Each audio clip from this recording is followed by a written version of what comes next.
Saya mengajak terutama masyarakat Minangkabau yang mengaku punya kearifan, yang mengaku pandai melihat yang tersirat, bahkan mampu membaca yang tersurat. Bukan hanya yang tersurat saja. Cobalah tanya diri. Tapuk dado, tanya selero. Bagaimana kondisi kita sebenarnya saat ini? Tidakkah kita khawatir dengan keadaan seperti ini? Aturan-aturan diterabas. Orang berbicara seenaknya saja. Merendahkan harga diri orang hanya dengan uang. Saudara memilih saya beri ini. Ini negara memberi tapi menumpang kepentingan saya. Dengan berbagai macam sogok dan sebagainya.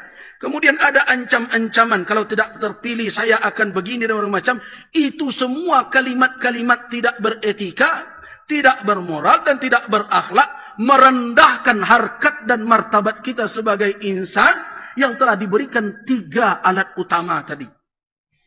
Jadi kalau ada orang yang bicara begitu, jangan lagi dipandang dia sebagai orang yang patut untuk wakilkanlah kami, untuk dititipkan kepadanya amanah. Saya ingatkan kepada seluruh ulama untuk bergerak mengingatkan umat jangan kehilangan 3 fungsi tadi.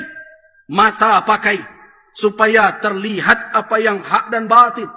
Kemudian yang kedua, telinga pakai, dengarkan berbagai informasi dan saring mana yang benar dan mana yang salah. Dan yang paling utama adalah pergunakan nalar yang diberikan oleh Allah Subhanahu wa taala, karena itu bias cahaya yang ada di dalam kalbu kita yang terus kita katakan kita muslim, kita mukmin.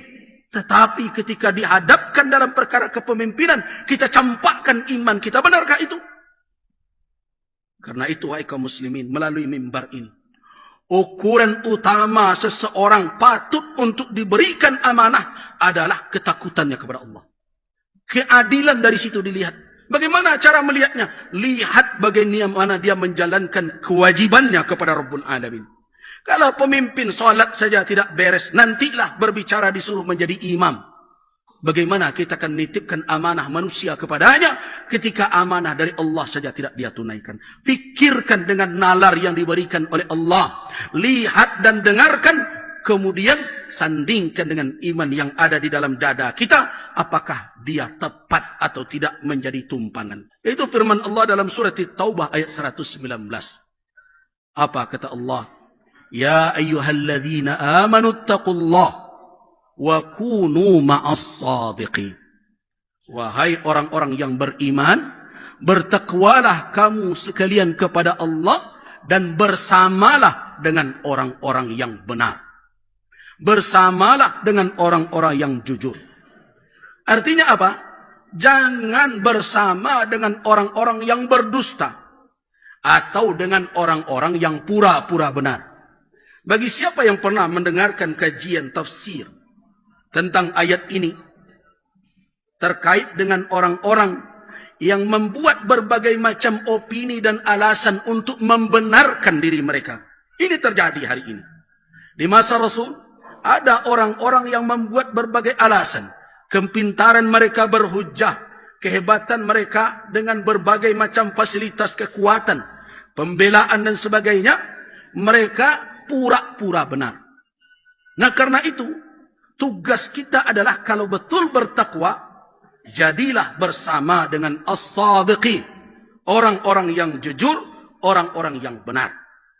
Jadi karena itu, kalau betul kita mengambil tausiah ini, mengambil butir dari khutbah ini, maka keluar dari surau dari masjid ini, maka orang yang mendengarkan khutbah akan bisa melihat siapa yang akan menjadi temannya, bersama siapa dia akan berada.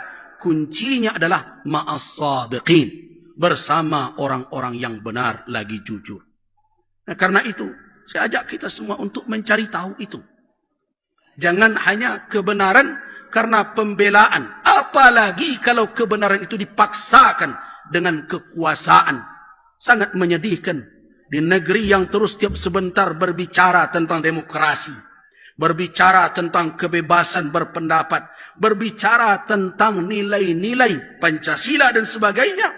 Tetapi semua pembicaraan itu dikangkangi oleh orang-orang yang selama ini bicara itu. Saya sangat sedih ketika pemimpin tertinggi di negeri ini merasa punya hak untuk berpihak, membela dan berbagai macam, padahal yang ikut bertarung di dalam kontestasi adalah anaknya. Suatu hal yang menyedihkan.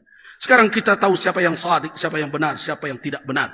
Saya tidak ingin umat Islam terus dimanfaatkan emosionalnya, dimanfaatkan kesukuannya. Bahkan yang menyedihkan, orang-orang yang memiliki baju-baju ketokohan di tengah masyarakat, baik dari sisi keulamaan atau tokoh adat, mau pula diseret dan dibawa dengan berbagai macam.